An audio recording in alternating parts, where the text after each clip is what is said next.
бардык жактан толук, бардык жактан ачык айкын түшүндүрүп бере турган, баяндап бере турган, бардык илимди өзүнө камтыган ушундай улуу Куранды биз айтпайлы, бул кичинекей китептин ичинде бардыгы барбы деп. Ушу кичинекей китеп болгону менен ушундай улум маанилерди өзүнө камтып алган, алардын аягы жок. Ар бир аят, ар бир сөз, ар бир тамгада эбегейсиз ушул жерде Алла субханаху ва тааланын тарабынан нур, жакшылыктар, сооптор коюлунган туугандар. Кур'анда Алла субханаху ва таала адамдардын жүрөктөрүн оңдогонго алгач эң немеси шифа бүткүл денеге, өзгөчө руханиятка, жүрөккө шифасы өзүнчө. Адам баласынын акылы Кур'ани Каримдин жакшылыктарын санагадан алсыз да, эсептеп бүтүш мүмкүн эмес. Канча дүйнөдөгү азыркы технология, алаттар бар, аспаптар бар. Булар канча болсун өзүнө камтып ала албайт даже. Кур'анда Алла субханаху ва таала мындай дейт: "Валау анна ма фил арди мин шажарати аклам вал бахру ямуддуху мин ба'дихи сабата абух ма нафидат калиматуллах." Жердеги канча дарак бар туугандар, канча токой бар. Ошо дарактын бардыгын калемге айлантырса, канча деңиз бар. Ошо деңиздин бардыгы сыясы болсо, Алла Тааланын улуулугун жаза баштаса, бул калем сыя бүтөт экен, Алланын улуулугу токтобойт экен, бүтпөйт экен. Бул Алла Тааланын Кур'ани Карими, Алла Тааланын бул сыфаты. Кур'ани Каримди эгер тафсирин жаза турган болсо, булар барды калемдер, куруп, сыялар бүтөт, бирок бунун тафсири бүтүш мүмкүн эмес да. Ушунчалык улуу. Аллама Заркаши рахимахуллах Бурхан китебинде айтат: "Фил Кур'анил Карим илмул аввалин вал ахирин ва мин шайин илля ва юмкин истихраджуху минху лиман фаххамаху Аллаху таала." Кур'ани Каримде алгачкылардын, кийинкилердин бардыгынын илими бар. Ким бу кыямат күнгө чейин түгөнбөс илим уш Кур'анда. Кимге Алла Таала түшүнүк берсе, Кур'андын аяттарынан окуп ичинен жаңыдан жаңы ал бардык жагынан илим чыга берет экен да. Математика жагынан деле, астрономия жагынан деле, бүгүнкү күндөгү керектүү жактардын бардыгынан, болгондо да точный наукадан, тарыхтардан, гуманитар наукалардан дагы бергенин, мурункуларын, кийинкилерин ушундай кылып чыгарып бере турган. Кээ бир алымдар Пайгамбар саллаллаху алейхи ва салламдын өмүрүн 63 жыл жашаганда Мунафикин сүрөсүнү ошол жерде эле айтып койгон Алла Таала: "Ва юаххираллаху нафсан ида жа ажалуха." Ажалы келгенде Алла Таала кечиктирбейт депчи. Бул 63 сүрөдө башында келген. Айтып атканыбыз, Кур'ан Алла субханаху ва таала пайгамбарыбызга ушунча илим берди, аны эч бир инсан камтып курча албайт. Мынандай дейт: Пайгамбарыбыздын илимин кеңдиги жана көптүгүн далили хикмат. Алла субханаху ва таала түшүргөн: "Ва анзаналлаху алейкал китаба вал хикмата." Алла Таала саңа, ey Muhammed, kitepti, Kur'an'da düşürdü, jana hikmat, danışmanlıkta düşürdü. Hikmattan ne dese bu sünnet deydi. Al-hikmatu hiya sünnetu zahira fi af'alihi sallallahu aleyhi ve sellem ve akvalihi ve ahvalihi ve iqrarihi. Bul degen Peygamber sallallahu aleyhi ve sellem'nin kılganları, süylөгөндөрү, awaldары бардыгы ушул sünnet болуп эсептелинет. Bunun бардыгы Алла субханаху ва таала hikmat деп айтып койду. Анди hikmat сөздүн туурасы, амалдын туурасын өзүнө камтыйт. Kur'an'da Allah subhanahu wa ta'ala Peygamberin sünnetün berilgen mizan dep aytdı. Hikmat.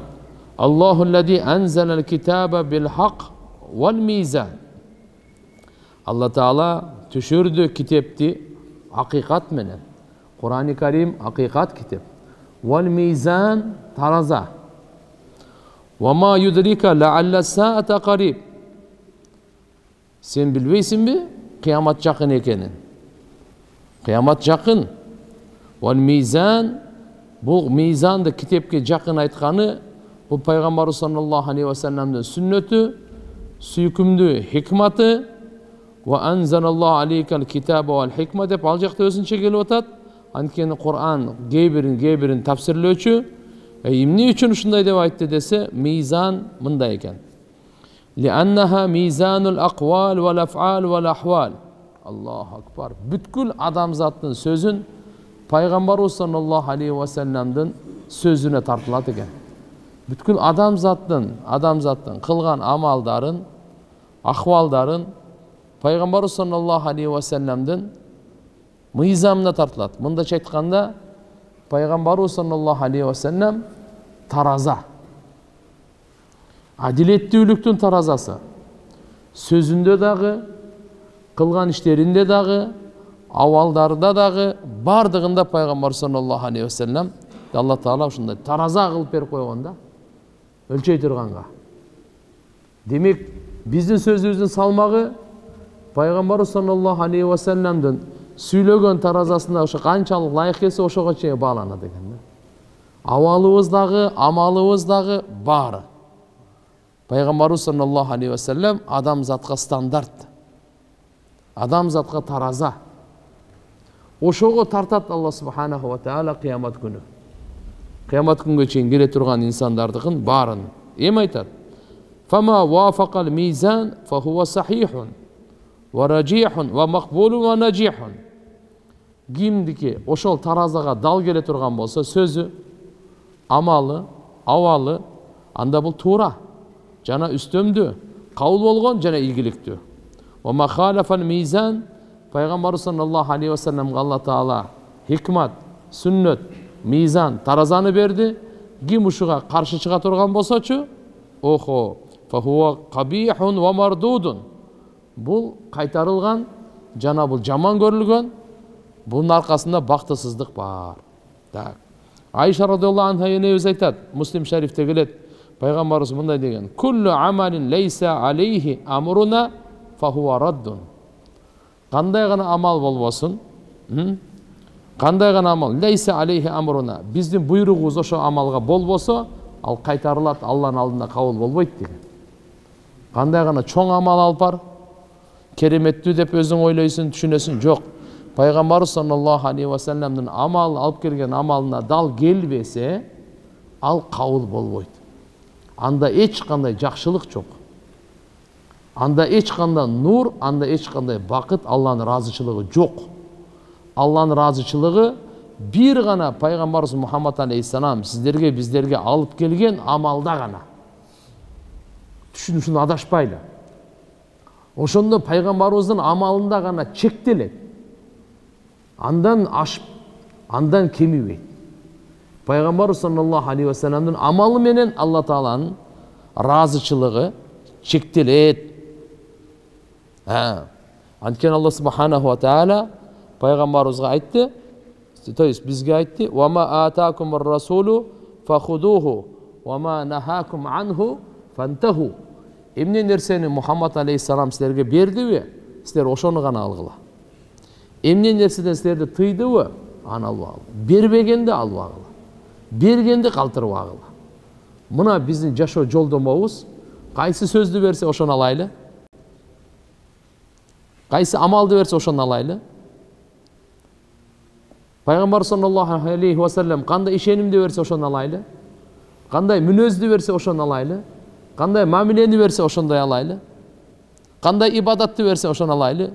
Өзүбүз тараптан ибадатты ойлоп чыгарбайлы.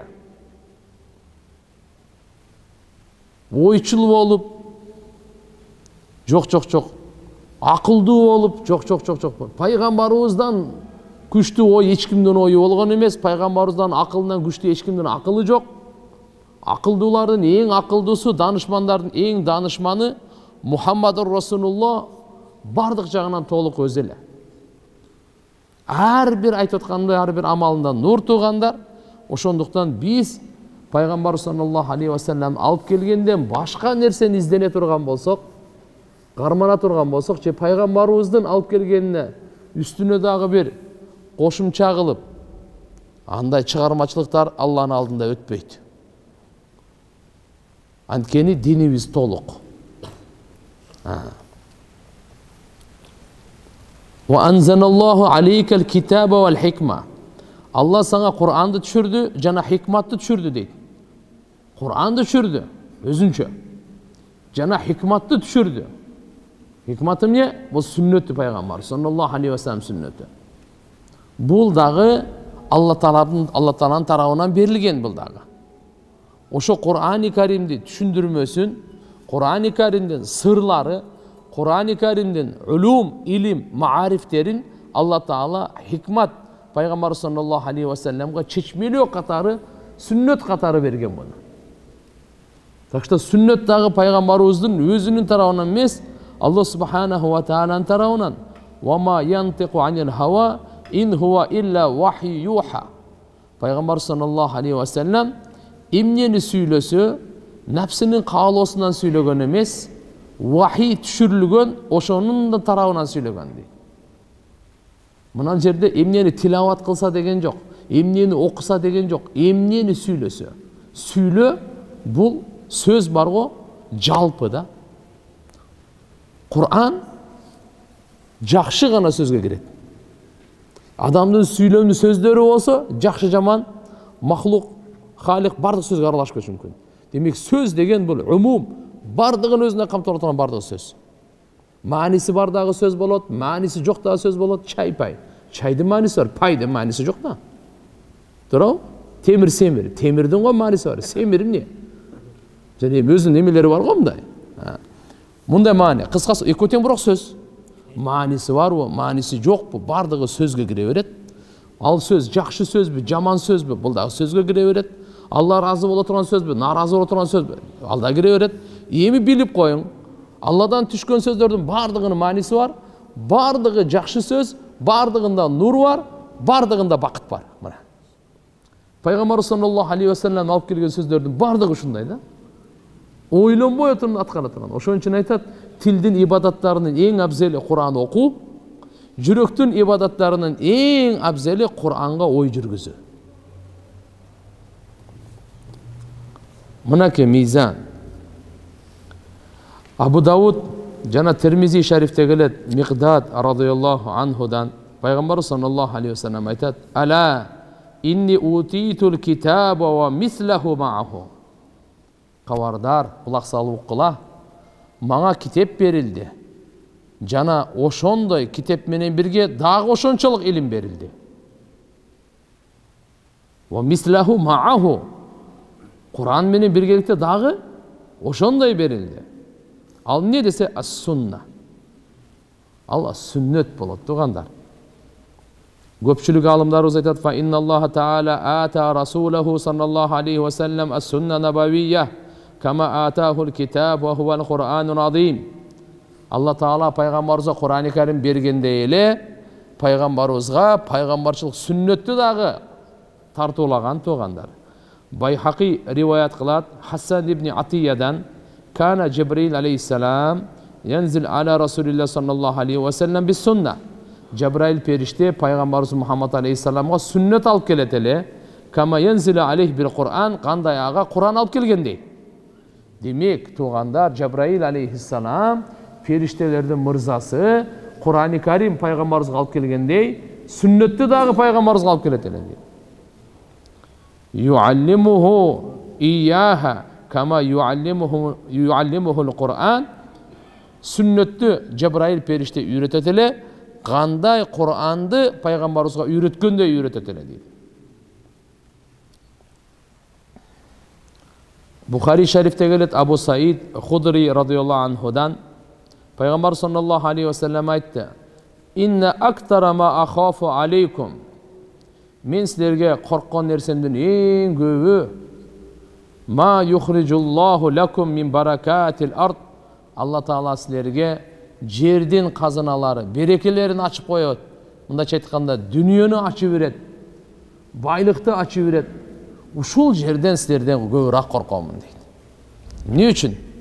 Байлыкка берилип, байлыкка алданып, Алла Тааланын өкүмүн унутуп, бири-бириңерге кызганып, көрө албастан ким бай деп, ким кыйын, ким жеңет деп, бири-бириңерди башыңарды алып динден чыгып кетесиңерби деп корком деген риваятта. Мен силерге башка риваяттар келет, мен кеткенден кийин ширк кылат деп коркунучум жок деген. Бирок дүнүйө силерге ачылып, дүнүйөнүн байлыгы ачылып, ошолдон коркомун деген. Айтып атат. Башка риваятта инна мимма ахафу алейкум ма юфтаху алейкум мин захрати дуnya ва зинатиха. Мен силерге ошо корккон нерсем силерге ачылып, дүнүйөнүн кооздугу, дүнүйөнүн зинаты. Ушулар ачылгандан коркомун деп. Факала ражул, бир киши айтты: "Хал я'тил хайр бишар?" Жакшылык жамандыкты алып келиши мүмкүнбү? Суроо мындай болду. Бир киши суроо атат. О Алланын элчиси, жакшылык жамандыкты алып келиши мүмкүнбү? Кола Абу Саид Худри радиаллаху анху сахаба. Бул айтат: "Фасаматан наби саллаллаху алейхи ва саллям хатта зананту." Пайгамбарыбыз унчукпай калды дейт. Бул суроого жооп берген жок да. Унчукпай калды эле, мен ойлондум дейт. Ай арафту, мен билдим, аннаху саллаллаху алейхи ва саллям юнзал алейх, пайгамбарыбызга вахий түшүп атат деп билдим дейт. Түшүндүңбү? Азыр Куран эмес, суроо берди киши. Эмнени айтмакчыбыз? Пайгамбарыбыздын сүннөтү да вахий. Пайгамбарыбыз саллаллаху алейхи ва салламдын сүннөтү дагы вахий тугандар. Албетте, вахий экиге бөлүнөт. Куран бул тилават, матлу, тилават кыла турган Куран китеп, бул вахий. А экинчиси гойру матлу, тилават кылынбай турган. Бул дагы вахий, Кур'ани Каримден башка бул сүннөт. Бул ойлоп атат Абу Саид Худри айтат: "Мен ойлондум" дейт. Билдим что пайгамбарыбызга эмне түшүп атат? Вахий түшүп атат. Унчукпай калган болчу да. Ва фи риваятин дананна, биз билдик дейт. Аннаху юнзал алейх. Мен бул жакта биз деп айтты. Неге пайгамбар саллаллаху алейхи ва саллям сумма жаала ямсах Расулуллах саллаллаху алейхи ва саллям анжабинихи, пайгамбарыбыз пешенесин арчый баштады дейт. Пайгамбарыбызга вахий түшкөндө терлеп кетет эле. Суук мезгилде дагы пайгамбарыбызга вахий түшкөндө тер чыгып кетет эле. Тер дагы ушундай сулуу чыгат эле, жөн эле берметтей болуп чыкчу. Нурланып чыгат эле тери пайгамбарыбыздын. Факала айна саил деди, терини арчып туруп айтты. Эба суроо берген киши гана деди. Суроо бербедиби? Жакшылык жамандыкты алып келеби деп. Факала ал жанында эле турат эле. Ана, менмин деди, о Алланын элчиси. Факала саллаллаху алейхи ва саллям, пайгамбарыбыз айтты: "Ла ятил хайр илля би хайр." Жакшылык жакшылыкты гана алып келет деди. Жакшылык жакшылыкты гана алып келет деди. Ва фи риваятин, башка риваятта, иннаху ла я'тил хайр би шар. Айтты, жакшылык жамандыкты алып келбейт деди. Bir rivayetinde жакшылыкты гана алып келет деди. Эми инна хадал мал, мына мал мүлк байлык бар го, хадиратун, хулватун, бул ошо бир жашыл, адамга жагымдуу, таттуу, ширин нерсе деди. Ва инна куллама анбата раби яктулу хабатан ау юлим. Жаз мезгили деги эмне нерсени өстүрүп чыга турган болсо, жазында чыккан чөптөр бар го, ал өлтүрөт дейт. Хабатан мааниси эмне? Ал интифахыл батн мин касратил акл. Эгерде жазгы чөптү, көбүнчө беде, тияк бияктарды көп жеп ала турган болсо, уйдун ичегисин көпкөндөрүн көрдүңүздөр беле?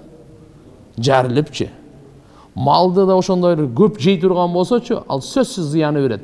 Бул дегени байлыкты көп жеп алып турган болсо, тешип чыгып кетет деген сөз экен да. Пайгамбарыбыз айтты: "Же болбосо юлим", юлимдин мааниси яқруб, юқарриб минал халак, же болбосо ошо жокко жакындатып коет.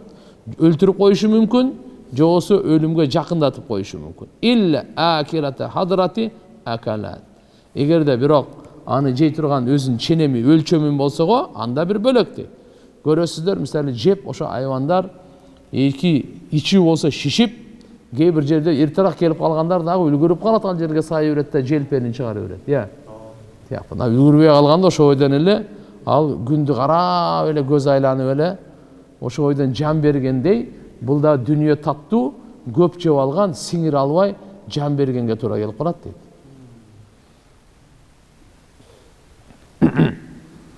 Эми айтат: "Ман ахазаху би хаққихи", дүниөнүн акысы менен ким ала турган болсо, мал мүлктү, "Ва вадаау фи хаққихи", жана ошонун акысына менен кое турган болсо, мындайча айтканда, акыйкаттуулук менен, туура жол менен дүнүйөнү тапса, жана туура жол менен аны койсо, сарптаса, анда фа ни'мал маунати хуа, анда бул андай дагы бир жакшы ал жардам берген. Кандай да бир жакшы деди Алла.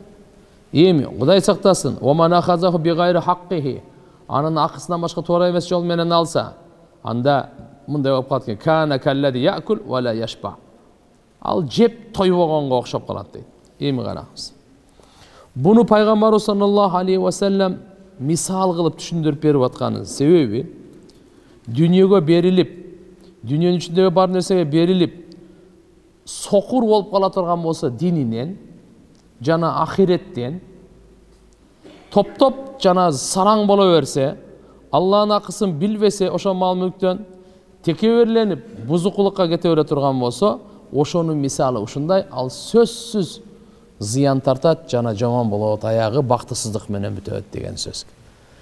Демек, дүнүйөгө келе турган болсок, бул жерде пайгамбар саллаллаху алейхи ва саллям айтып аткандай, дүнүйөгө берилип кетти, так, андан кийин дини жана ахиретинен сокур болуп калды. Дүнүйөгө берилип туруп, намазынан сокур, зикиринен сокур, тилаватынан, зекетинен, ахирети болсо, ахиретине даярдык, ой пикир жок өлөмүн деген. Өлгөндөн кийин мени эмне күтүп алат деп, алдын ала садака берүү деген пикир ою жок аныкычы. Мынандай сокур боло турган болсо, жана Алла субханаху ва тааlanın акысын билбесе ошо байлыктан. Алла тааланын акысы бар байлыкта, зекет. Бейбечараларга бере турган, кембагалдарга бере турган. Андан кийин хатта батар текеберленет, бул сөзсүз каалайбы, каалабайбы. Көтөрүлгөн сайын текеберленип, кийин бузукулук кыла баштайт, эки жагын. Текеберлене берет, бул жактан арам ишти кыла берет. Себеп акча көп, бирөөнү Кудай сактасын кордотконго, урдуртканга, жамандаганга, басмырлаганга, кээ бир учурларда өлтүрткөнгө, ошонун баардыгы ал акчасы менен ушундай арам иштерди кылып, ахиретинде дозоктун отун даярдай берет да. Өзү деле отун боло берет, даярдай берет. Эми кимдеги мал мүлктү дүнүйөдөн акысы менен алып акысына койсо дегени, важип укуктарды аткарса, Алла Таала фарыз кылып койгон укуктарды аткарса, жана ал дининен алек кылбаса, макулбу? Алек кылбаса, анда бул ухмуш ни'мар раджул, ни'мал мал, бул байлыкты да мактасак болот, бул кишини да мактасак болот. Бул байлык буну буза алган жок да. Байлык берилди. Бул байлыкты туура иштетип калды. Акысын берип калды. Ошо байлыкка бир келген байлыкта чөмүлүп кеткен жок. Азгырылып кеткен жок.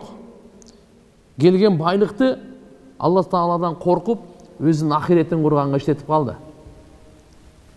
Өзүнүн динине кемчилик кетирген жок. Намазды өз убагында окуду, зекетти өз убагында берди. Бейбечараларды Алланын акысы бар деп, аларга дагы жардам берип, кайрымдуулук кылып, кээ бир учурларда зекеттен ашыкча дагы, акысы бар алардын, ошолорго дагы берип турду. А бул бөлөк, бул адамды да мактасак болот, малды дагы мактасак болот.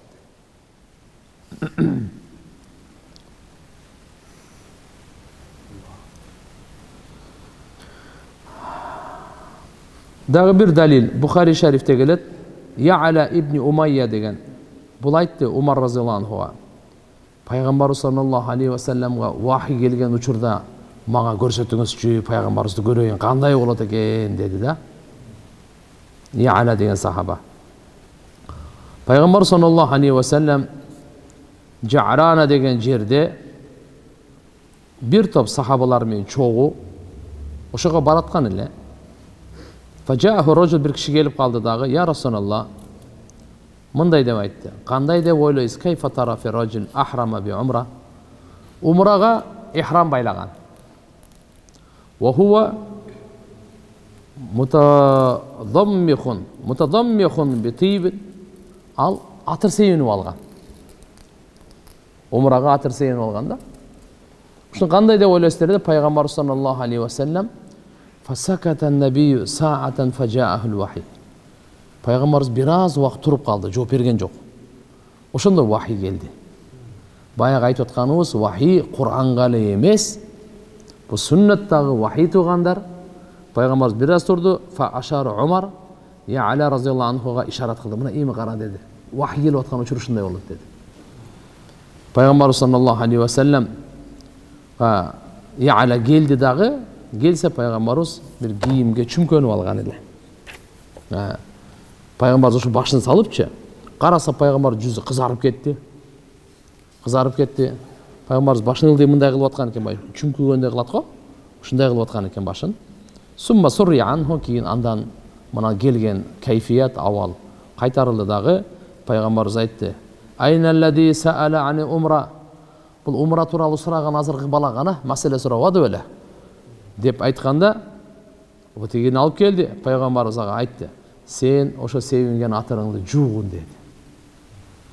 3 жолу жуугун, андан кийин мына чепкениңди чечип туруп, сен умраны кандай ажылык кылсаң, ошондой кылгын деп жооп берип койду. Өзү ихрам байлаганда, умрага болсун, ажылыкка болсун, биринчи фарыз ихрам деп коет, анын ичинде 2 фарыз бар, ниет жана лаббайк деп коет. Ошо ниет жана лаббайк айтканга чейин атыр себинсе боло берет да. Эгерде ниет кылып туруп лаббайк айтып койгондон кийин, андан кийин атыр себинсе болбой калат. Штрафка түшүп калат да. Бул эми маселе мына зимнан айтылып калды. Кандай болбосун, бул жерде дагы айткан негизги максатыбыз туугандар, Кур'ан-ы Карим кандай вахи, сүннөт дагы вахи. Пайгамбар саллаллаху алейхи ва салламдын илимин кеңдиги жана көптүгүнө далил. Пайгамбарыбыз мугайябат, гайыптагы нерселер, көзгө көрүнбөгөн нерселердин кабарын берген эле. Алла субханаху ва таала эң көп гайыптын кабарын пайгамбарыбызга берген экен. Алимун гайби фала юзхиру ала гайбихи ахада. Гайыптын баарын билүүчү жалгыз Алла Таала. Алла гайыпка бирөөнү дагы Алла субханаху ва таала бирөөгө дагы көрсөтпөйт, айтпайт дагы. Илля ман иртада, кимди Алла Таала тандаган болсо, кимден разы болсо, мен расулин пайгамбарларынан, ошого гана Алла субханаху ва таала гайыптын илимин берет. Бардык пайгамбарларга гайыптын илимин Алла Таала өзү берген. Ал пайгамбарлардын өзүдөрүнүн илими эмес. Албетте, ошол пайгамбарлардын баарынын эң көп гайыптын илимин Мухаммад Расулуллага берген. Алла канча берсе, ошончо эле билет. Болду. Биз ушу менен токтоп жүрүшүбүз керек. Алла менен тең эмес пайгамбар саллаллаху алейхи ва саллям гайыптын илимин билүүдө. Гайыптын кабарын айтат. Бирок гайыптын илимин Алла субханаху ва таала өзү берет. Кабарын пайгамбар саллаллаху алейхи ва саллям айтат. Так.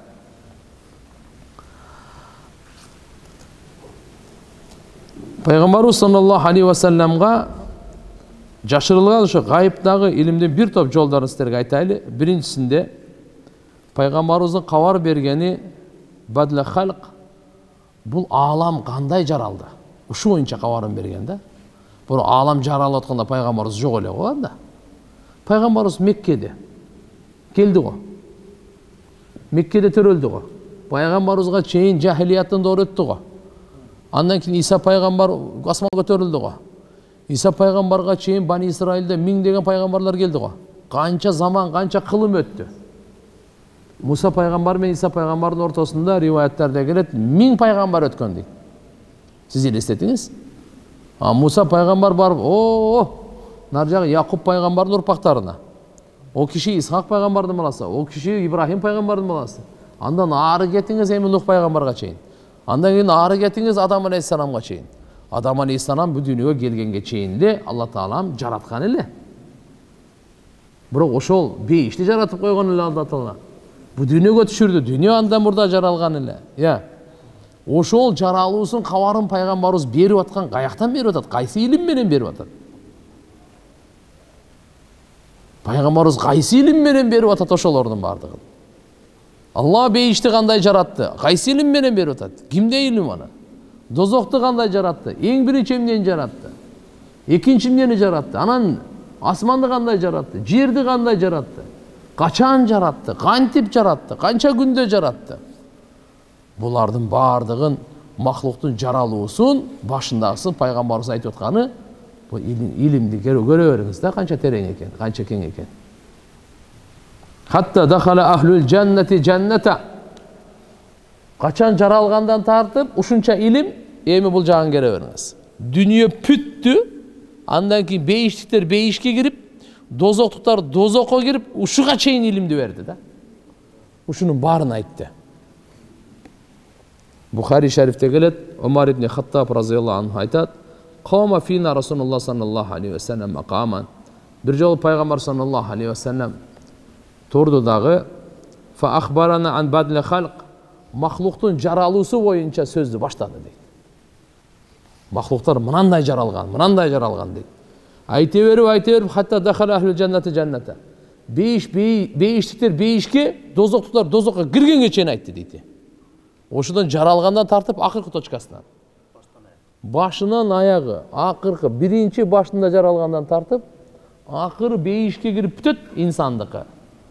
Je dozokka girip bütöt, oşu eköөнө çeyin aytıp koydu deydi. Bismillah. Hafizahu man hafizahu ve nasiyahu man nasiyahu. Gimanı eske tutkanı tutup aldı, unutkanı unutup aldı deydi. Huzayfa razıyallahu anhudan rivayet. Bu da Sahihayn, Bukhari'de, jana Muslim'de gelet. Qama Rasulullah sallallahu aleyhi ve sellem fina maqaman. Bir jol oturdu Peygamber sallallahu aleyhi ve sellem turup, ma taraka fihi şey ila qiyamis saati illa dakarahu. Peygamberimiz kıyamet günge çeyin bola turgan nerseni aytıp saldı bardığın. Bir nerseni daha taştagan jok. Huzayfa razıyallahu anh aytat, uşunday aytты, bardığına açık aykın kılıp de. Emi, kanday ele Peygamber sallallahu aleyhi ve sellem kavar bergen, amma huwa kainun ba'dahu ila yevmin qiyama, özünün keyin kıyamet günge çeyin bola turgan bardığını aytıp koygonu, Muslim şerifte gelet, Amr ibn Ahtab Ansari radıyallahu anh aytat, Salla bina Rasulullah sallallahu aleyhi ve sellem yevman el-fajra ve sa'idel minbar. Peygamberimiz gündördün biri bağımdat namazını bizge okup berdi dağı minbarga çıktı. Dağı hutba aytты, peşim geçeyin. Keyin düştü namaz okudu, gayra minbarga çıktı, hutba aytar asırga çeyin. Gayra düştü namaz okup, gayra minbarga çıktı, hutba ayta başladı, Şamga çeyin. Oşol jerde Allahu akbar, kıyamet günge çeyin emne bolot bardığını aytты deydi.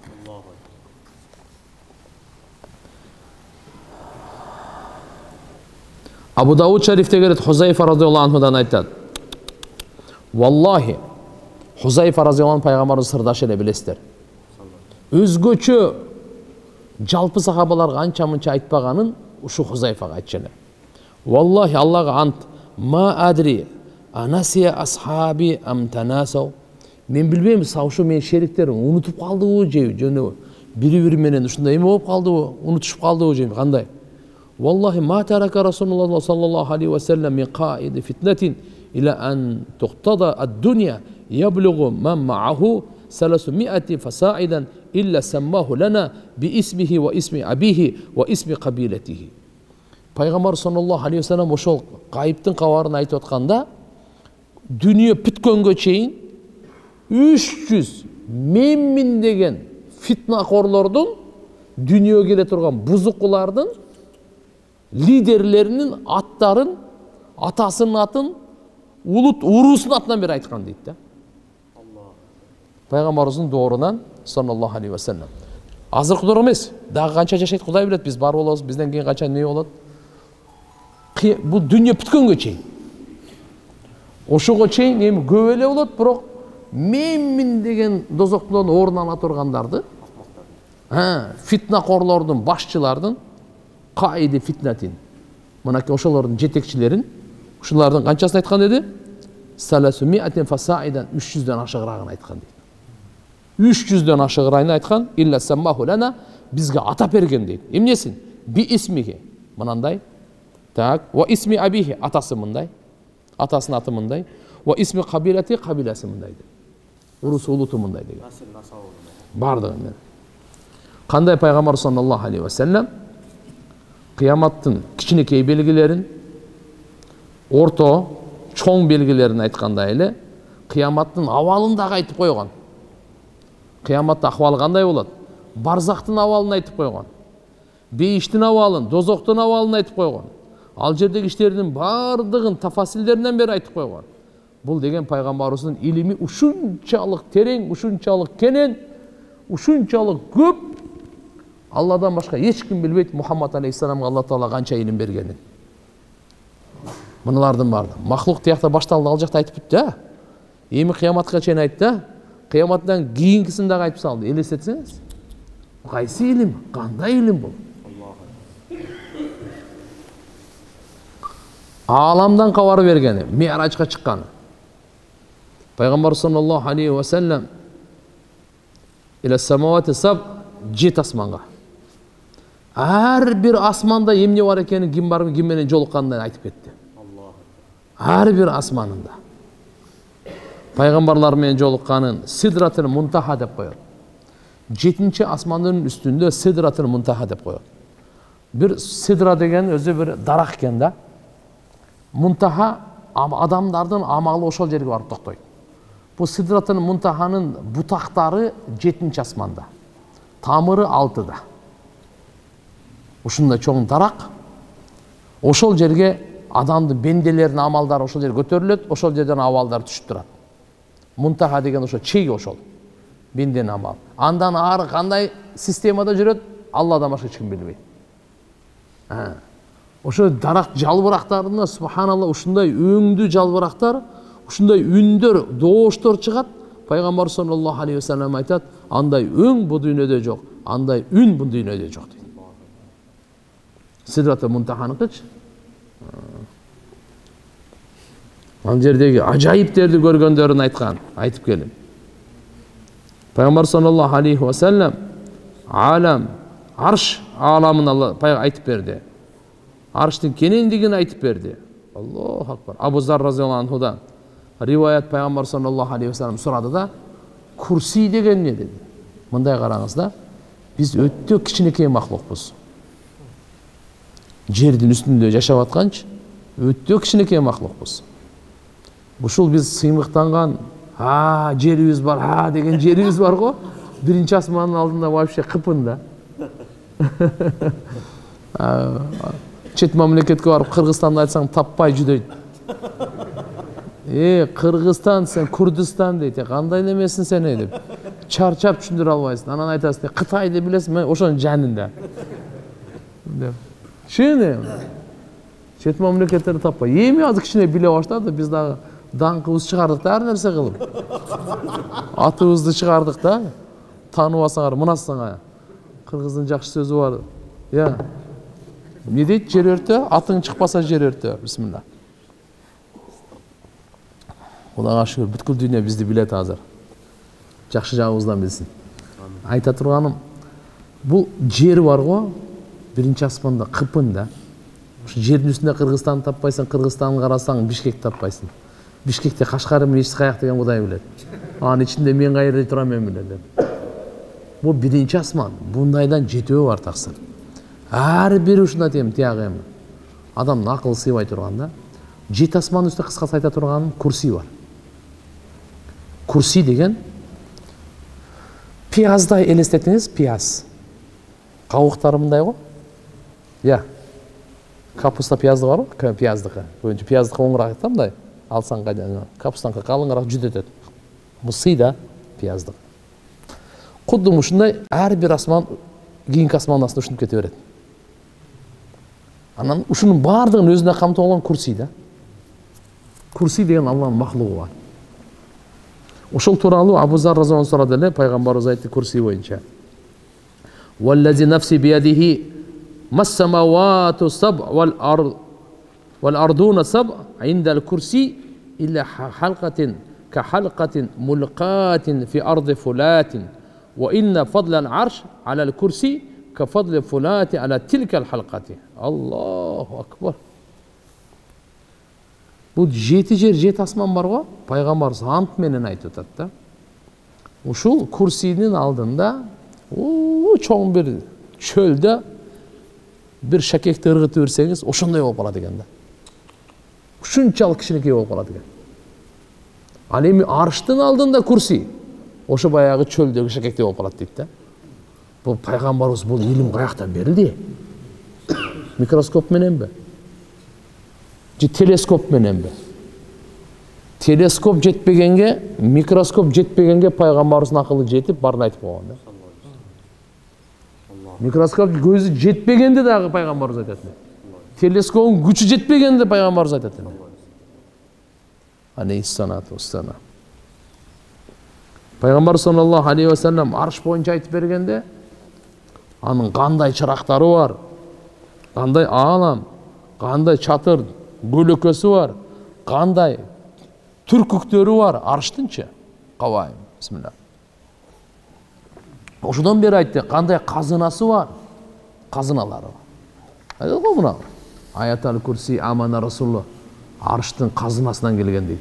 Иә. Бул аяттар каяктан келген? Арштын казынасынан. Пайгамбарыбыз хадисте айтат, Сахих Бухариде, "Фа иза Муса ахидун би каиматин мин каваимил арш." Эртеге кыямат күнү бардым тирилткенде, Муса пайгамбар арштын түркүгү ошону кармап турат дейт. Ушунун бардыгын илими пайгамбар саллаллаху алейхи ва саллям эртеге боло турган ушеден көрүп айтып атат. Пайгамбар саллаллаху алейхи ва саллям аршты көтөргөн периштелер боюнча айтып берген. Алардын күчтүүлүгүн, чоңдугун Пайгамбар саллаллаху алейхи ва саллям муснатта келет, мындай дейт. Кал: "Ана Мухаммадун набийюл умми ва ла набийя ба'ди." Кала хасаласан.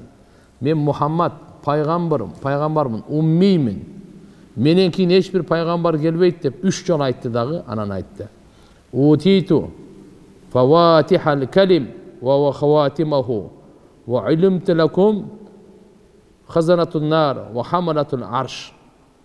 Мага сөздүн ачкычтары дагы, сөздүн кулптары дагы, сөздүн башы дагы, аягы дагы берилди. Жана силерге мен дозоктун дагы сакчыларын, арыштын дагы көтөрүп тургандарын айтып бергем дейт.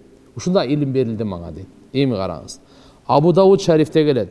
Пайгамбар саллаллаху алейхи ва салламдан риваят, аннаху кал, айткан: "Удина ли ан ухаддиса ан малакин мин малаикатиллахи таала мин хамалатил арш." Мага уруксат берилди. Баян кылып айтып бергенге силерге. Алла Тааланын периштелеринен бир периштенин баянын, аршты көтөргөн периштелер. Мин хамалатил арш, аршты көтөргөн. Иннама байна шахмати узунихи ила атиқихи масирату 700 аммин. Ошол периштенин дейт, периштенин жугулагынын жумшагы бар го, ушул жерден мына ийинге чейинки аралык 700 жылдык сапар экен. Алла Тааланын бир эле периштесин аршты көтөрүп турганын пайгамбар саллаллаху алейхи ва саллям айтып берип атат. Абу Дауд шарифте келип атат. Канча дейт? 700 ам, 700 жылдык сапар дейт. Табараниде келет. Масирату 700 ам хафакан тайр сари. О, бул 700 жылдык сапар бар го. Бул аябай тез учкан кушту кой берсеңиз, түнү күнү менен 700 жыл учса, ошондо бул кулактын жумшагынан кайерге чейин? Ийине чейинки аралыкты басып өтөт экен. Анын башы, көлөмү, чоңу, эми тиякта арышты элестете бериң. Пайгамбар саллаллаху алейхи ва саллям бейиш аламы, дозок аламы, булардын бардыгын кабарын берди. Бу кандай илимге ээ? Кандай илимдүү киши? Сумма удхилтул джанната. Бейишке киргизилдим эле. Алла Таала киргизди бейишке. Бейиштин ичиндегини көрдү. Дозокту көрсөттү. Кайсы амалдан кандай азапталып атат, аны да көрсөттү. бейиште кайсы амалдан кайсы даражалар берилет, аны да көрсөттү. Дозокко кимдер кирет, аны да айтты. Бейишке кимдер кирет, аны да айтты. Барзах аламы, бунун ахвалы. Барзах деген мындай да туугандар. Азыр биз дүния аламында жашап атабыз. Кыямат аламы менен дүния аламдын ортосунда бир алам бар. Ортосунда парда катары. Ошонун барзах деген котормосу парда. Преграда, экөөнүн ортосучу. Ушул аламды барзах аламы деп коет. Адам атабыздан тартып бүгүнкү күнгө чейин канча адамдар өтүп атат го? Бардыгы барзахта азыр. Каякта экен? Барзахта. Сахабалардын бардыгы, пайгамбарлардын бардыгы, Фираундун бардыгы. Каякта? Барзахта. Бардыгы барзахта. Кыямат болду эле, кыяматтан кийин анан кыямат аламы башталат нары жагычы. Пайгамбарыбыз барзахты дагы, андан кийин боло турган кыяматты дагы айтып салды да. Бардыгын. Бирок барзахта кийин көбүнчө адамдар жерге көмүлгөн себебинен аны кабыр аламы деп айтып коебуз. Көпчүлүгү. Так, кээ бир адамдар кабырга кирбейт. Билесиздер, ал сууда калып кеткендер болот, жырткычтардын ичинде калып кеткендер болот. Бирөөнү арстан жеп салат, бирөөнү карышкыр жеп салат, бисмилла. Бирөөнү Африка барсаңыз анчамчаларын, бегамот деген анчамчасын крокодил жейт. Ар жактан кээ бирлер асмандан түшпөй эле калып кетет. Кээ бирлер канчосу кемеде, деңизде эле калып кетет анда. Бирок булар азыраак, көпчүлүгү жерде. Ошон үчүн бул барзахта келгенде кабыр аламы деп айтылып калат. Андан кийин хашар аламы, кайра тирүүлүү алам. Алланын алдында тура турган амал. Ахвал кандай болот а жерде? Ал өзүнчө алам.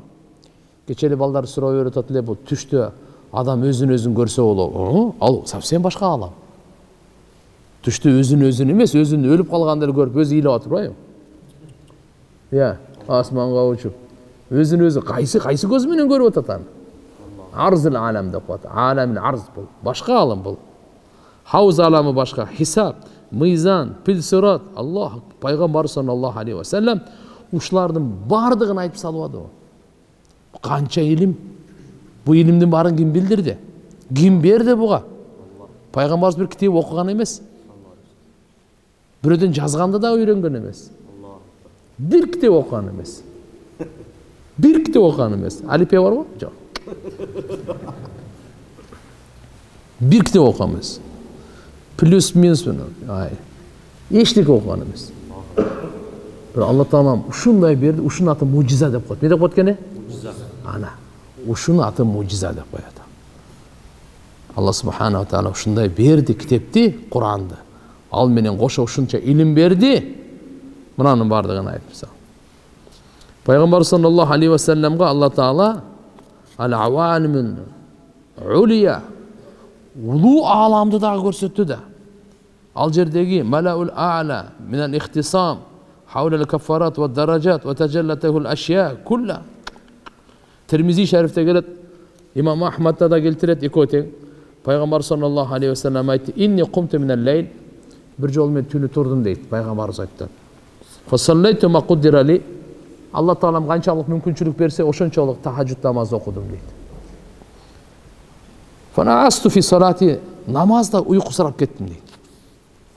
Үлгүрөпчү, уйку келет го жеңден. Катуу уйку эмес. Хатта истасқалту, оорлошуп калдым дейт. Фа изана би Рабби азза ва жал, Алла Субханаху ва Таала менен миражга чыккан экен. Кичине мезгилдин ичинде. Факала ли я Мухаммад, ey Мухаммад dedi. Караңыздар, мен сизге бир нерсе айтайын. Мирач бар го. Бул мирач пайгамбарыбыздын ойго кезинде болгон. Саллаллаху алейхи ва саллям. Экинчинден рух менен эле эмес, дене менен кошо болгон. Эки нерсе. Ойго кезинде, макулбу? Уйку менен, терең уйку менен ойгонун ортосунда эмес, нак ойго кезинде болгон. Экинчиси менен, дене менен, бундайдан бирөө эле болгон. Ошо мирач калып чыкканда. Атак руханий мирач пайгамбарыбыздыкы тез эле болуп турчу ал. Түшүндүңбү? Мына жерде да айтып атат, "Я Мухаммад", Алла Таала айтып атат. Фима яхтасимул малаул а'ла. Бұл улуу мажлисте малаул а'ла деген бар туғандар. Періштелердің дағы жоғар жағында Алла Тааланын өкімі бірінші түшкенде, ошоны талдоо, ошоны бардығын изилдеп, анықтап, жакшынакай кылып, анан жерге түшүрүшөт өкүмдөрдү. Ошо малаул а'ла деп коет ошону. Жогорку кеңеш. Азыркыда бизде жогорку кеңеш болуп атабы, жакын калды. Дуа кылайлы тугандар, эстегенде бизде Кудай кааласа тарыхый Кыргыз мамлекетинин, Кыргыз элинин тагдырындагы, Кыргыз элинде пайдалуу мыйзамды чыгара турган, келечекте мамлекет бойдон кармай турган жакшы адамдар Кудай кааласа ошо көп аттанып атат. Эми тагдырында Алла Таалам кимге буйрган болсо ошол болот. Бирок биз дуа кылганда кемчилик кетирбейли. Эң биринчи имандуулар келсин. Кимдер келсин? Имандуулар келсин. Билимдүүлөр келсин. Тазалар келсин. Патриот, элибизге чыныгы жүрөгү менен күйгөндөр, тажрыйбалуулар келсин. Алла Таалам иншалла ушундайларга мүмкүнчүлүк берип, Кудай кааласа келип, мамлекетибизге чын жүрөктөн кызматка тургандар. Алла Таалам берекелүү кылсын шайлообузду. Мамлекетибиз тынч болсун. Падышабыз, бардык жетекчилер ынтымакта, элибиз, журтубуз бири-бирин жакшы көрүп, достукта болсун. Жакшынакай кылып, жакшы көбүрөөк дуа кылышыбыз керек. Алладан бардыгы. Алла Таалам кара ниеттегилерди, эл бузарларды, бузукуларды Алла Таалам аларды бактысыз кылсын. Ошон үчүн иншалла арада ар кандай экен да, шайтандар бар экен, инсандын келбетинде, жиндин келбетинде шайтандар болот экен. Алла Таалам ошондойлордон сактасын. Бизге баары эле инсан көрүнө берет экен. Баары инсан эмес экен.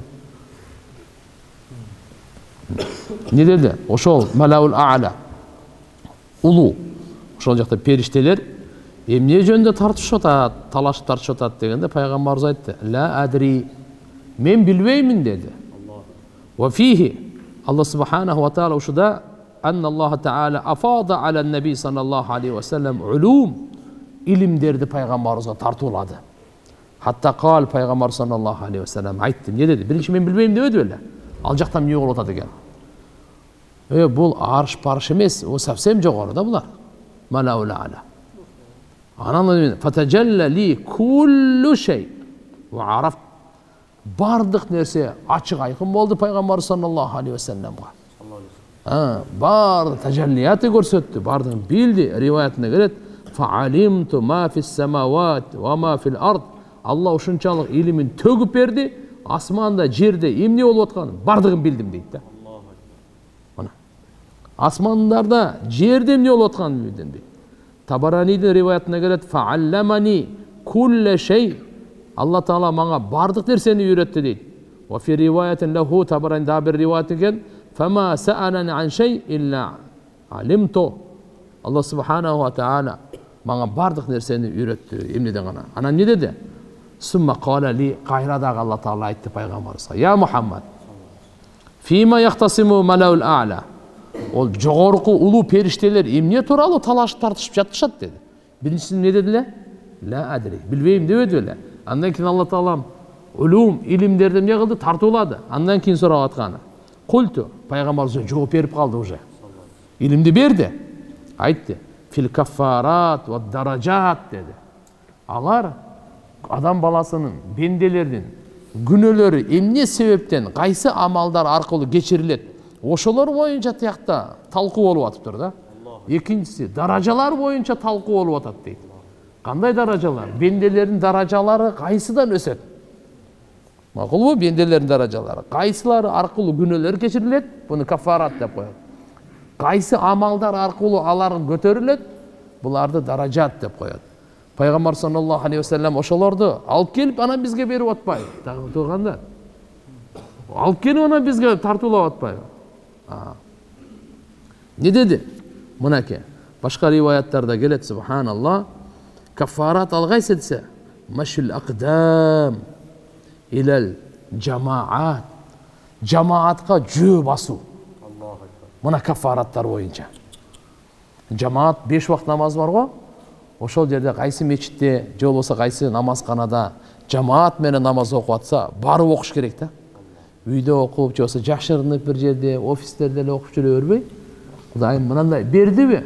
Окуп кал, бир күн келет ушундай мешитте окуй албай калабыз. Бир күн келет, кээ адам ооруп калат, келе албай калат.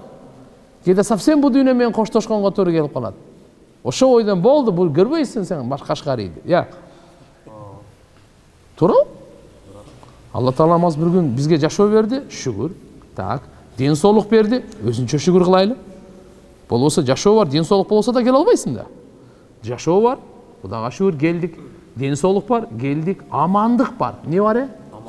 Амандык бар. Эмне экен? Мамлекетибиз аман, тууган. Шаарыбыз аман. Канча дүйнө тополоң, Ол мечит эмес, ал өзүнүн атын билбей калган жерлер бар. Бала чакасын эптеп сактап ушу бомба түшүп кетпесе экен деген жерлер бар. Биз шүгүр кылайлы таксырлары. Көп бөйлү, кутурбайлы. Элибизди жакы чакырайлы. Туугандар, кой. Сүйлөгөндө ойлонуп сүйлөйлү. Бирибизге жакшы, пайдалуу сөздү сүйлөйлү. Бирибиздин көңүлүбүздү көтөрө турган сөздү сүйлөйлү. Кимде кемчилик жок? Кимде ката жок? Ошон үчүн иншалла бул биздин ынтымагыбыз, мамлекетибиздин түптүүлүгү. Биздин ынтымагыбыздан зависит этет туугандар. Ошон үчүн иншалла мына адырмын ал жерде эмне деп атат каффараттар? Каффараттар. Жамаатка баруу. Мына. Биз мечитке келип атабыз. Каяка келип атабыз? Казиного эмес да. Алхамдулилла. Аракканага эмес да. Алхамдулилла. Кумарканага эмес да. Зынаканага эмес да. Биз каяка келип атабыз? Алланын үйүнө келип атабыз. Руханий борборго келип атабыз. Ахиретти даярдана турган борборго келип атабыз. Тазалануу борборуна келип атабыз. Оңолуу борборуна келип атабыз. Ар бир келген сайын Алла Таала меймандык даярдап атат бейиште. Ишенип келейли. Ишенип жашайлы. Кимге? Пайгамбарыбыз Мухаммад алейхиссалам Алладан алып келген кабарларга. Пайгамбарыбызга ишенип жашайлы. Пайгамбарыбыз айткан: "Ман гада илал масжид ау раха, а'аддаллаху лаху фил джаннати нузула, куллама гада ау раха." Ким мечитке келе турган болсо, түшкө чейинки любой убакта, түштөн кийин кечки кайсы убакта, гада ау раха, Алла Таала ар бир келгенине бейиштен бир мейманчылык даярдап коет. Канча жолу келсе, ошончолук мейманчылык. Бир күндө 2 жолу келдиңизби? 2 мейманчылык. 3 жолу сизге 3. 5 5. Бул 6 жолу келди. Кайсы убакта келдиңиз? Чачта келди. Ой, молодец. Бул 7 жолу келди. Кайсыда? Тахажжудда. Аллаху акбар. Ар бир келгенге. Бул пайгамбарыбыз айтты. Бул менин сөзүм эмес. Саллаллаху алейхи ва саллям. Биз пайгамбарыбызга ишенебиз. Ушунча илим менен алып келгенге ишенбей кайгырасың, не? Чачып жүрдү го дүйнөнү. Мынандайлардан. Пайгамбар саллаллаху алейхи ва саллям айтып атат: "О, малаул ала, тиякта талкуу болуп атат." Эмне боюнча? Жамаатка жөө баргандар боюнча тиякта талкуу болуп атат, тууган. Биздин талкуубуз жогорку кеңеште эмес. Биздин талкуубуз тиякта. Бу канча деген? Ким кайсы ыйманды ажыраткан жок. Аты жөнү тияк бияк. Эртең Алла Тааланын алдында көрөсүң кандай сооптор экен. Ошон үчүн пайгамбарыбыз айтты: "Ким мечитке келсе, ар бир кадамга бир күнөө кечириле берет, бир даража көтөрүлө берет, бир сооп жазыла берет. Ар бир кадамга. Ар бир кадамга. Так что биздин кадамыбыз бекер эмес. Ойлоңуң, бул жака келип аткан кадамыңыз бекер эмес да. Базарга барып атканда ойлойсуз да бекер эмес депчи, туурабы? Эмне үчүн? Мен барып бир нерсе кылам, бир нерсе табам деп. Кичине пайда алып келдим эмди. Бул жака келгениңиз да бекер эмес, таксыр. Так. Экинчиси, жулус фил масажид, мечиттерде отуруу дейт. Бул кафарага кирет экен. Күнөөлөр кечирилүүсүнө улуу периштелер талкууга алып атат. Ким мечитте отурат? Кээ бирлер айтат: интизар сала, намазды күтүп отургандар. Шамда келип куптанга чейин намазды күтүп отургандар. Мечитте отургандар бекер эле отурган жокпуз. Жөн отурсак да сооптон бош эмес. Жөн отурсак да Алланын мээриминде чөмүлгөн, рахматына бөлөнгөн. А бирок илим алып отура турган болсок, илимди сүйлөшүп отура турган болсок, бул не деген кеп? Аллах. Андан кийин исбагул вуду фил макрухат. Напс каалабаган учурда дарат алып жүрүш керек экен да. Бул дагы улуу кафара кирет да. Напс каалабаган учурда дарат алып жүргөн алхамдулилла сооптуу, бирок сообу автоматически көтөрүлөт. Кандай көтөрүлөт? Нафс каалабаган учурда көтөрүлөт автоматически. Нафс каалаган учурдагы менен каалабаган учурда экөө бирдей болбойт эч качан. Уйкусурап атканда даарат алган, түндөсү даарат алган, ысык суу жок учурда даарат алган, кичине ооруп атат, башы, тиши, ичи ооруп атат, ошол учурда даарат алган. Булар тең эмес булар. Ошон үчүн пайгамбарыбыз өзгөчө кылып айтып атат. Нафсы каалабаган учурда daaratты толук алгандар. Исбагыл вуду daaratты толук алгандар. Чала эмес, эптеп эмес, толук алгандарга. Даражат кайсы экен? Биздин баардыгыбыздын даражабыз Алла Тааланын алдында амалдар менен көтөрүлөт, акча менен эмес. Амалдар менен көтөрүлөт. Ал кайсы? Салам таркатуу, ифшаус салам. Ит'аму таам, тамак жейлүү боюнча ушул жерде жарышуу болот тиякта. Линул калам, жумшак сөз сүйлөгөн боюнча жарышуу болот. Ким канча жумшак сөз сүйлөсө, ошончолук даражасы көтөрүлөт. Ким канчалык салам таркатса, ошончолук даражасы көтөрүлөт. Ким канчалык тамак жедирсе, ошончолук даражасы көтөрүлөт. Түндө төртүнчүсү, ким кечинде уктап атканда намаз окуса, ошончолук даража көтөрүлөт. Убакыт болуп калдыбы?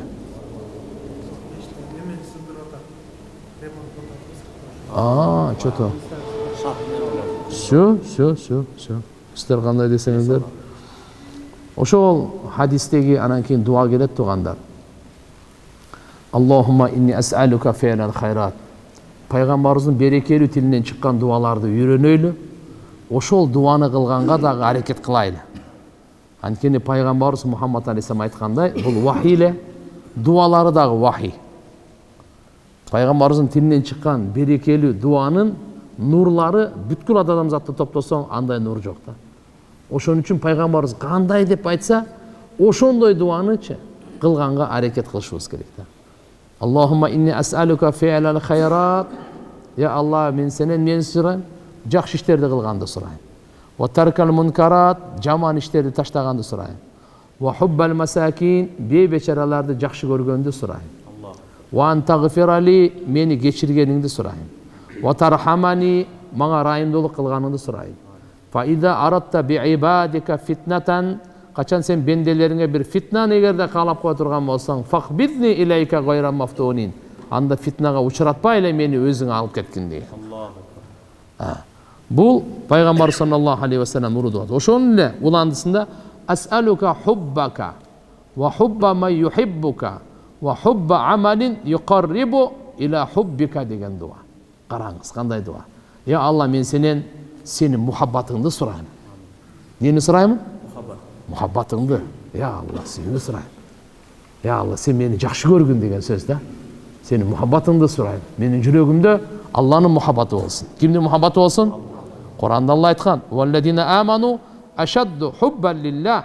Иман келтиргендер эң көп жакшы көргөн Алланы жакшы көрөт. Баарынан жакшы көргөн, эң көп катуу жакшы көргөн Алланы жакшы көрөт. Ошон үчүн Алладан өзүнүн мухаббатын сурайлы. Бул пайгамбарыбыз бизге үйрөткөн муну. Сурагыла. Эмнени? Алланын мухаббатын, Алланын сүйүүсүн сурагыла. Алланын мухаббатын сурагыла. Ва хубба ма юхиббук. Жана я Алла, сени ким жакшы көрсө, мен ошонун мухаббатын сурайм. Пайгамбарыбыз саллаллаху алейхи ва саллям карап турыңыз. Алланы эң көп жакшы көргөн ким эле? Пайгамбарыбыз. Пайгамбарыбыздын мухаббатын сурайм.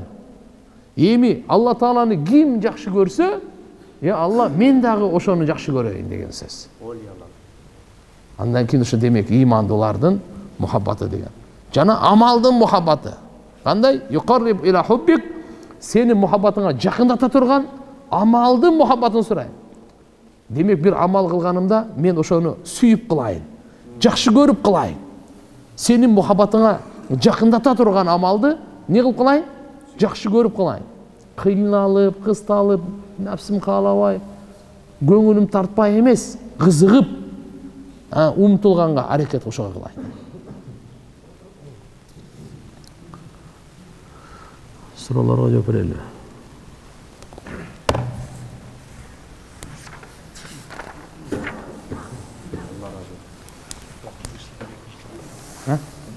Все, bismillah. Алла Таала баарыбызга өзүнүн мухаббатын берсин. өзүн жакшы көргөн адамдардын мухаббатын берсин. Өзүнүн мухаббатына жакындата турган амалдардын мухаббатын берсин. Ошон үчүн иншалла көп сурашыбыз керек. Я Алла, себептен мухаббат чоң нерсе экен да. Сүйүү чоң нерсе экен. Мухаббат адамдын көзүн көрү кылат, кулагын дүлөй кылат дейт. Эгерде бирибиздин ортобузда чыныгы мухаббат болсочу, биз бирибиздин кемчилигибизди көрө албайбыз. Бирибиздин кемчилигибизди да айта албайсың. Тил тартпайт. Апаңды жакшы көрөсүң, кемчилигин бири биле турасың го. Атаңды жакшы көрөсүң, кемчилигин бири биле турасың. Бир эч кимге айтпайсың аны. Эмне үчүн? Жакшы көрөсүң да. Аялыңды жакшы көрөсүң, кемчилигин айтпайсың, көчөгө чыгып алып, микрофон көтөрүп алып. Же интернет көтөрүп алып, мен аялым, айтасыңбы? Болбосо сен жамандап аткан адамдан дагы аялыңандан дагы жаман го. Эмне үчүн? Мухаббат бар. Мухаббат тоскуч, тосуп коёт. Балдарыңды жакшы көрөсүң. Алар тууралуу ким гана жамандабасын, вообще укпайсың сенчи. Эмнени айтып атат деп койсоң, сага кызыгы жок. Сен балаңы жамандасынчы, же кызыңы жамандасынчы, угасың ошону? Укпайсың. Эмне үчүн? Мухаббат бар. Алар жакшы көрөсүң. Уккуң келбейт, сага кызыгы жок анынчы. Бул билесиң ошондой кемчилиги бар. Ошентсе да кызыгы жок. Уккуң келбейт. Эмне үчүн? Мухаббат тосуп коёт да. Эгерде биз бири-бирибизди ушундай жакшы көрө турган болсок, анда бирибиз тууралуу жаман сөздү укканга таяр болбойбуз. Бирибиздин айыбыбызды көрсөк, башка бирөөгө айта албайбыз. Эгерде бирибизди чыныгы жакшы көрсөк, саясий эмес, дүнүйөвүй эмес, башка гараз менен эмес, чыныгы. Ахирет үчүн жакшы көрсөк, анда таптакыр башка.